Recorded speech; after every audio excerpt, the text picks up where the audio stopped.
الحمدللہ رب العالمین والصلاة والسلام علی سید الانبیاء والمرسلین اما بعد فاعوذ باللہ من الشیطان الرجیم بسم اللہ الرحمن الرحیم۔ سورۃ الفرقان آیت نمبر 43 یعنی 43ویں آیت چل رہی تھی۔ اس کے ابتدائی حصے میں اللہ تعالیٰ نے ارشاد فرمایا ارأیت، اے حبیب کریم صلی اللہ علیہ وسلم کیا آپ نے دیکھا، من اتخذ، اس شخص کو کہ جس نے بنا لیا الہہ ہواہ، اپنا خدا اپنی خواہش کو۔ تو اس پر ہمارا کلام چل رہا تھا کہ بعض اوقات جیسے اللہ تبارک و تعالیٰ اور اس کے رسول کریم صلی اللہ علیہ وسلم کی آنکھیں بند کر کے اطاعت ہونی چاہیے، ہم ویسی اطاعت نفس کی کرتے ہیں اور اسے کہنا مانتے ہیں۔ تو خلاصہ کلام یہ ہے کہ نفس کی اطاعت کو اللہ نے ناپسند فرمایا ہے، کیونکہ یہ ہمیشہ نافرمانی کی طرف، غلطیوں کی طرف، گناہوں کی طرف لے کر جائے گی، تو اس سے بچنے کی کوشش کرنی چاہیے۔ اور جس نے اپنے نفسانی خواہشات کو اتنا اپنے اوپر غالب کر لیا کہ کسی خواہش کی مخالفت کرتا ہی نہیں ہے، تو بالکل یہ ایسا ہو گیا جیسے مطلب اس نے اپنے خواہشات کو خدا بنا لیا۔ تو یہ مقام مذمت ہے، کوئی مقام مدح نہیں ہے۔ اس عادت سے ہمیں بچنے کی کوشش کرنی چاہیے۔ افانت تکون علیہ وکیلا، تو کیا تم اس کی نگہبانی کا ذمہ لوگے؟ یعنی ایسے تمام لوگ جنہوں نے اپنے نفسانی خواہشات کو خدا بنایا، مراد یہاں پہ کفار ہیں، لیکن میں نے آپ کو بتایا تھا کہ مسلمان بھی اس پہ توجہ کرے، تو کیا آپ ان کی نگہبانی کا ذمہ لیں گے اے حبیب کریم؟ نہیں، یعنی آپ کو ذمہ لینے کی کوئی ضرورت نہیں ہے، ان کا معاملہ ان کے ساتھ ہے۔ آپ کا کام ہے تبلیغ دین فرمانا، ان کو نصیحت کرنا، اللہ کے پیغام کو ان تک پہنچانا۔ قبول کریں ٹھیک، نہیں قبول کریں تو آپ پر کوئی ذمہ داری نہیں ہے۔ ام تحسب ان اکثرهم یسمعون او یعقلون، یا یہ سمجھتے ہو کہ ان میں سے بہت سے لوگ سنتے یا سمجھتے ہیں؟ یعنی کہ آپ یہ سمجھتے ہیں کہ یہ غور سے آپ کی بات سن رہے ہیں، یہ اس پہ تفکر کرتے ہیں، غور کرتے ہیں، آہستہ آہستہ ان کے دل موم ہو رہے ہیں؟ نہیں، انہم الا کالانعام، نہیں ہیں یہ مگر جانوروں کی مثل۔ یعنی یہ تو صرف جانوروں کی ہی مثل ہیں۔ جیسے جانور ہوتے ہیں نا، کہ آپ بھینس کو سامنے بٹھائیے اور تبلیغ دین شروع کر دیجئے، خدا ایک ہے، رسول ایک ہے، یہ قرآن اللہ کی کتاب ہے، یہ شرعی احکام ہیں، تو وہ آخر میں بیان ہی کرے گی، وہ اور کچھ بھی نہیں کرے گی، وہ اپنا چارہ کھانا شروع کر دے گی، پانی پینا شروع کر دے گی، کیونکہ جانور ہے نا، اسے کیا پتہ آپ کیا بول رہے ہیں۔ اسی طرح اللہ تعالیٰ نے فرمایا کہ یہ جانوروں کی مثل ہیں، بالکل ان کو یہ مت سمجھیے کہ یہ آپ کی تبلیغ کو سن کے غور و تفکر کر رہے ہیں اور نصیحت پا رہے ہیں۔ تو یہ جو سخت قسم کے کٹر کفار تھے ان کے بارے میں ہے کہ یہ جانوروں کی طرح آپ کی بات کا اعتبار نہیں کریں گے۔ بل ہم اضل سبیلا، بلکہ ان سے بھی زیادہ بدتر گمراہ ہیں یہ، اس لیے کہ جانور میں کم از کم یہ احساس و شعور تو ہوتا ہے نا کہ وہ اپنے فائدے کی چیز کی طرف بڑھتا ہے، نقصان کی چیز سے بچتا ہے، اپنے بچوں کو اس سے محفوظ رکھتا ہے۔ یہ تو یہ بھی نہیں کر رہے، نقصان کی چیز کی طرف بڑھ رہے ہیں، یعنی اللہ کو چھوڑ کر غلط راستے کی طرف جانا، جو فائدے کی چیز ہے اس کی طرف آ نہیں رہے، اپنے بچوں کو نقصان، اخروی نقصان سے بچا نہیں رہے، تو یہ تو جانور سے زیادہ بدتر ہو گئے۔ الم تر الی ربک کیف مد الظل، اے حبیب کریم صلی اللہ علیہ وسلم کیا تم نے اپنے رب کو نہ دیکھا؟ کیف مد الظل، کہ کیسے اس نے سائے کو پھیلا دیا اپنے رب کی طرف، یعنی اپنے رب کی حکمتوں کی طرف، اس کی قدرت کے دلائل کی طرف، اس کی عظمت کی جو نشانیاں ہیں ان کی طرف۔ اے حبیب کیا آپ نے نہ دیکھا؟ یقیناً نبی کریم نے دیکھا ہے، مراد ہمیں مخاطب کرنا ہے کہ نبی کریم کے ذریعے خطاب نبی سے ہے، اور اصل میں تنبیہ ہمیں ہے کہ ذرا ان چیزوں پہ نگاہ ڈالو اور اللہ تبارک و تعالیٰ کی عظمت کو محسوس کرو، کہ جب قلب اللہ تعالیٰ کی عظمت کو اپنے اندر محسوس کرتا ہے تو پھر اس سے ڈرتا بھی ہے، اس کی اطاعت کی طرف مائل بھی ہوتا ہے۔ لہٰذا کیا آپ نے نہ دیکھا کہ کیسا اللہ تعالیٰ نے سائے کو پھیلا دیا؟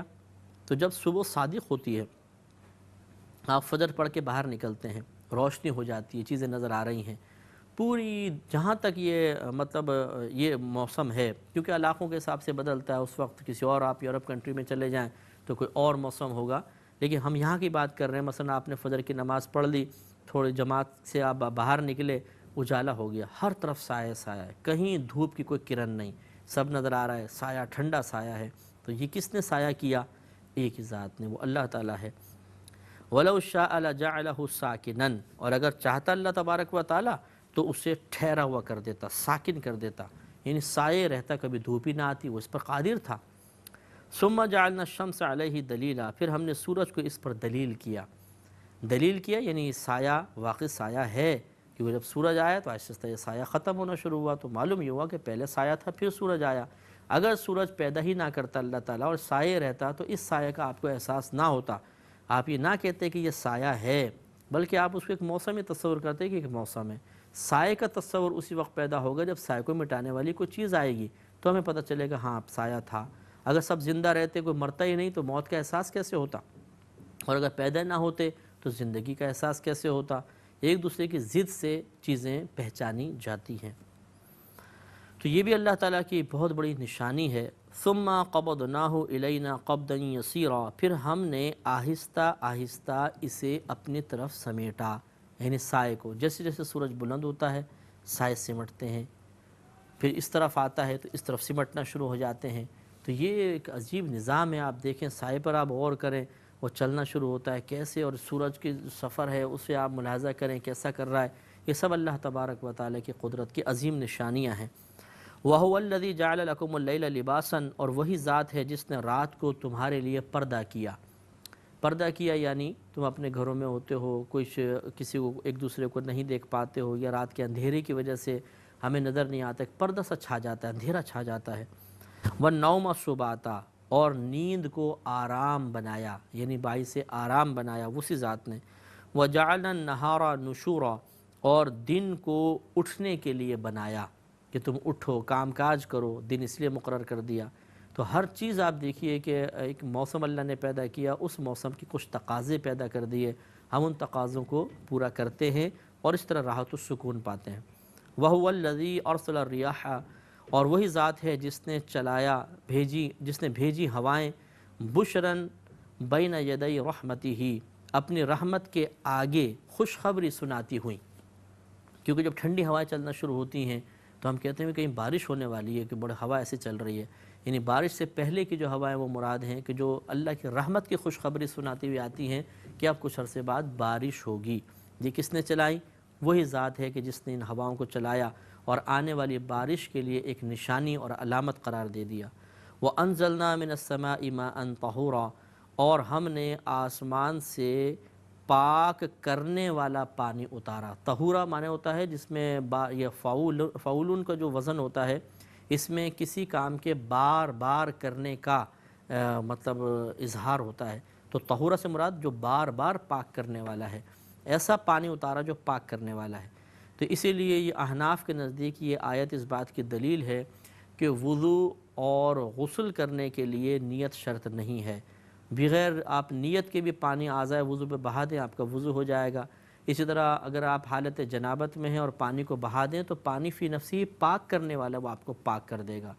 ہاں، چونکہ اللہ نے نبی کریم صلی اللہ علیہ وسلم نے ارشاد فرمایا کہ انما الاعمال بالنیات، اعمال کے ثواب کا دار و مدار نیت پر ہے، اس لیے احناف یہ کہتے ہیں کہ اگر آپ نے وضو بغیر نیت کے کیا یا غسل بغیر پاکی کی نیت کے کر لیا، غسل تو ہو جائے گا، ثواب نہیں ملے گا۔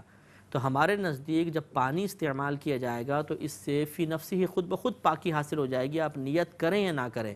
جیسے آگ جلائیں اور آپ جلنے کا ارادہ کر کے ہاتھ ڈالیں تب بھی جلیں گے، اور آپ یہ ارادہ کریں کہ اب میں نہ جلوں پھر ہاتھ ڈال کے دیکھیے پھر بھی آپ جل جائیں گے، کیونکہ آگ کو جلانے کے لیے پیدا کیا گیا ہے، وہ آپ کے ارادے کے تابع نہیں ہے کہ آپ ارادہ کریں گے تو جلائے گی، ارادہ نہیں کریں گے تو نہیں جلائے گی۔ اسی طرح پانی پاک کرنے والا ہے، خود قرآن میں اللہ نے بیان فرمایا آپ پاکی کا ارادہ کریں یا نہ کریں یہ آپ کو پاک کرے گا۔ اب ہمارا ارادہ کرنے کا کیا فائدہ ہوا، نہ کرنے کا کیا نقصان ہوا، وہ نبی کریم نے بیان فرما دیا کہ ارادے کے ساتھ آپ پاکی حاصل کریں گے ثواب ملے گا، ارادے کے ساتھ نہیں کریں گے تو ثواب حاصل نہیں ہوگا۔ تو بہرحال پانی فی نفسہ ہی پاک کرنے والا ہے، بذات خود پاک کرنے والا ہے، پاک کرنے کے سلسلے میں آپ کی نیت کا محتاج نہیں ہے۔ اسی لیے فقہا نے فرمایا کہ اگر کوئی حالت جنابت میں تھا، کسی نہر کے کنارے جا رہا تھا، پاؤں پھسلا نہر میں گر گیا، ناک میں پانی چڑھ گیا، حلق میں پانی چلا گیا، پورا اچھی طرح وہ کافی دیر اندر رہا، باہر نکلے گا تو اس کا غسل اتر چکا ہے، حالانکہ اس نے نیت نہیں کی، لیکن وہ پانی کے اندر گیا تو پانی نے اس کو بالکل پاک و صاف کر دیا خود بخود، کیونکہ پانی طہور ہے، پاک کرنے والا ہے۔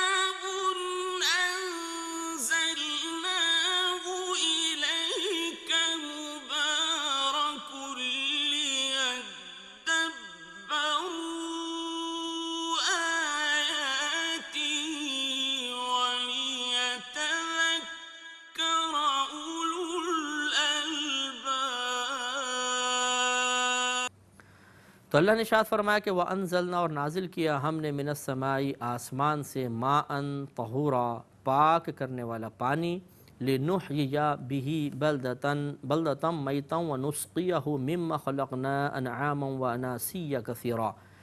کیوں نازل کیا؟ اس کی ایک علت، ایک وجہ بیان فرمائی، تاکہ ہم اس سے زندہ کریں کسی مردہ شہر کو، یعنی جہاں کی فصلیں تباہ ہو گئیں، خشک سالی ہے، تو اس سے مردہ شہر زندہ ہو جاتا ہے، یعنی اس میں سبزہ اگ جاتا ہے۔ اور کس لیے؟ وَنُسْقِيَهُ، اور تاکہ ہم پلائیں اسے، مما، ان چیزوں میں سے، ان چیزوں کو، خلقنا، کہ جنہیں ہم نے پیدا کیا، انعاما و اناسیہ کثیرا، یعنی بہت سے انسان اور چوپائے، تاکہ ہم ان کو یہ پانی پہنچائیں، ان سے سیراب کریں، اس لیے ہم نے آسمان سے پانی کو نازل کیا۔ اور واقعی اگر یہ نازل کرنے والا، نازل شدہ پانی نہ ہو تو جو ہمارے پہلے کے ذخائر ہیں اس سے تو خشک ہو جائیں گے، یا ہم پی کر ان کو ختم کر دیں گے اور قحط سالی نمایاں ہوگی۔ یہ اللہ کا کرم ہے کہ وہ آسمان سے ٹنوں وزنی پانی بھیجتا ہے، جو زمین میں جذب ہو جاتا ہے، کنویں کھود کے اسی پانی کو ہم نکال سکتے ہیں، جو کھیتیوں کو سیراب کر دیتا ہے، 1,000,000 گنا سبزہ زیادہ اگ جاتا ہے۔ یہی وہ پانی ہے جو ڈیمز وغیرہ میں جمع کر کے ہم اس سے بجلی پیدا کر لیتے ہیں، تو کئی لحاظ سے یہ پانی نافع ہے، اللہ کا کرم ہے۔ وَلَقَدْ صَرَّفْنَاهُ بَيْنَهُمْ، اور بے شک ہم نے ان میں پانی کے پھیرے رکھے، ان کے درمیان، یعنی ان لوگوں کے درمیان، علاقوں کے درمیان پانی کے پھیرے رکھے۔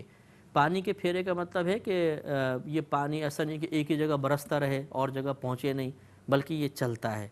بلکہ بعض علماء نے فرمایا کہ محققین نے بیان کیا کہ پوری دنیا میں کہیں نہ کہیں بارش ہوتی ہی ہے، جیسے یہاں ہوئی، پھر ابھی ختم، یہاں ختم ہوگی، کسی اور علاقے میں شروع ہو جائے گی، وہاں ختم ہوگی، کسی اور علاقے میں شروع ہو جائے گی، تو یا ایک ہی وقت میں 4 5 ملکوں میں بارش ہو رہی ہوتی ہے۔ تو یہ اللہ تعالیٰ کی طرف سے یہ بادل وہاں جاتے ہیں، یہ پانی کی ڈیوٹیاں ہیں، اس کو پھیرتا رہتا ہے اللہ تعالیٰ، وہاں وہاں وہاں وہاں۔ تو یہ بھی اللہ کی ایک عظیم نشانی ہے کہ ہر جگہ جہاں پانی کی ضرورت ہوتی ہے وہاں اللہ تبارک و تعالیٰ بادلوں کو حکم دیتا ہے، وہ پانی کو لے کر جاتے ہیں، برستے ہیں، اور وہاں کے لوگ سیراب ہوتے ہیں۔ اور یہ سب کیوں ہوا؟ لِيَذَّكَّرُوا، تاکہ وہ نصیحت حاصل کریں، دھیان کریں، توجہ کریں، غور و تفکر کریں، اور اللہ تبارک و تعالیٰ کی ذات پر ایک دلیل قائم کر کے اس کی ذات کی موجودگی کا اعتراف کریں کہ ایک ذات اس کائنات میں ضرور ایسی موجود ہے جو تصرف کر رہی ہے، اور وہ ذات ایسی ضرور ہے کہ جو اس پورے نظام کائنات کو کنٹرول کیے ہوئے ہے۔ فَأَبَى أَكْثَرُ النَّاسِ إِلَّا كُفُورًا، تو بہت سے لوگوں نے نا تسلیم کیا سوائے ناشکری کے، کہ انہوں نے صرف ناشکری ہی کا شعار اپنا ناشکری کو اپنا شعار بنا لیا، وہ ان چیزوں کو دیکھ کر کوئی عبرت حاصل نہیں کرتے۔ جیسے ہم لوگ بھی ہیں، غافل مسلمان ہیں بالکل، ہم ان چیزوں پہ دیکھ کے کوئی تفکر نہیں کرتے، کوئی ایک منٹ بھی ایسا نہیں ہوتا کہ دیکھنے کے بعد آنکھیں بند کر کے ہم سوچیں کہ واہ سبحان اللہ، اللہ تعالیٰ تیری کیا قدرت ہے، کیا نشانی، بے پرواہی کے ساتھ نگاہ ڈالتے ہیں اور نکل جاتے ہیں۔ اس کے برعکس حیرت ہوتی ہے کہ ایک عام مصور کوئی تصویر بنا لے، ہم کسی ایگزیبیشن میں جائیں تو بولتے ہیں کیا تصویر بنائی ہے، حیرت زدہ ہو کے دیکھتے ہیں کہ واہ کیا تصویر بنائی ہے، کیا اس نے پھول تیار کیا ہے، کیا یہ ڈیکوریشن پیس بنایا ہے، کیا یہ فلاں ملک نے وہ فلاں چیز ایجاد کر لی ہے، اس پہ تو بڑے حیران ہوتے ہیں۔ لیکن خالق نے پوری کائنات کے اندر ہزارہا نشانیاں پیدا کی ہیں، ہزارہا چیزیں پیدا کی ہیں، ان کو دیکھ کر ہم اس طرح حیران نہیں ہوتے کہ اللہ تعالیٰ تو نے کیا پیدا کیا ہے۔ ہوتے ہیں لیکن بہت کم لوگ ہوتے ہیں، یہ کیفیات ہم پر اکثر و بیشتر طاری ہونی چاہیے۔ مثلا آپ زیادہ دور نہ جائیں، آپ بیٹھے ہوئے ایک مچھر ہی آپ کے پاس آ کے بیٹھ جائے تو اس کو ذرا آپ دیکھیں، آپ حیرت زدہ رہ جائیں گے کہ مچھر بنانے والی ذات کیسی ذات ہے، کیسی اس نے اس مخلوق کو پیدا کیا۔ چیونٹی کو ہاتھ پہ لے کر ذرا غور سے دیکھیں، یا مطلب کوئی مائکروسکوپ اگر آپ کے پاس ہو تو وہ ذرا لگا کر چیونٹی کو دیکھ لیجئے گا، اور آپ حیرت زدہ ہو جائیں گے کہ کیا اتنی سی باریک سی چیز کے اندر کیا اللہ تعالیٰ کی صنعیت پوشیدہ ہے، کیا بہترین انداز سے اللہ نے اس کو بنایا ہے، عقل حیران رہ جاتی ہے۔ اور ایسے بنا کر تو بتائیں اسی چوٹی کوئی ان اجزاء کے ساتھ بنا کر تو بتائیں، تو بہت ہی مشکل ہے۔ تو اس سے معلوم ہوتا ہے کہ ایک ذات اس کائنات میں ایسی ہے ضرور کہ جو پوری کائنات میں تصرف کر رہی ہے، پوری کائنات کے نظام کو چلا رہی ہے، وہ بڑی طاقتور ہے، بہت ہی طاقت والی ذات ہے، بہت ہی عظمت والی ذات ہے، اس کا کوئی ثانی نہیں، کوئی شریک نہیں ہو سکتا، اس کا کوئی مقابلہ نہیں کر سکتا۔ ان باتوں میں توجہ کریں گے، دل میں نور پیدا ہوگا، اور یہ نور شیطان اور نفس کی گرفت کو کمزور کرے گا، اور اطاعت باری تعالیٰ کے سلسلے میں انتہائی معاون ثابت ہوگا۔ آگے ارشاد فرمایا کہ وَلَوْ شِئْنَا، اور اگر ہم چاہتے لَبَعَثْنَا فِي كُلِّ قَرْيَةٍ نَذِيرًا، تو ہر بستی میں ایک ڈر سنانے والا بھیج دیتے۔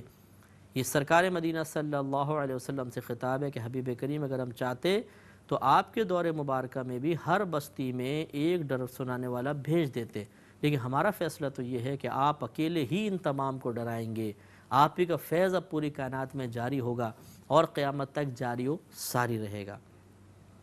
فَلَا تُطِعِ الْكَافِرِينَ، تو اے سننے والے شخص تو کافرین کی اطاعت نہ کرنا، ان کا کہنا نہ ماننا، وَجَاهِدْهُمْ بِهِ جِهَادًا كَبِيرًا، اور اس قرآن کے ذریعے ان پر بڑا جہاد کر، ان کے خلاف بڑا جہاد کر بذریعہ قرآن۔ مفسرین نے بیان فرمایا کہ بذریعہ قرآن کو بنیاد بنا کر کہ اس میں جو اللہ نے باتیں بیان فرما دی ان کے ذریعے کفار سے مقابلہ کرو، جہاد کرو۔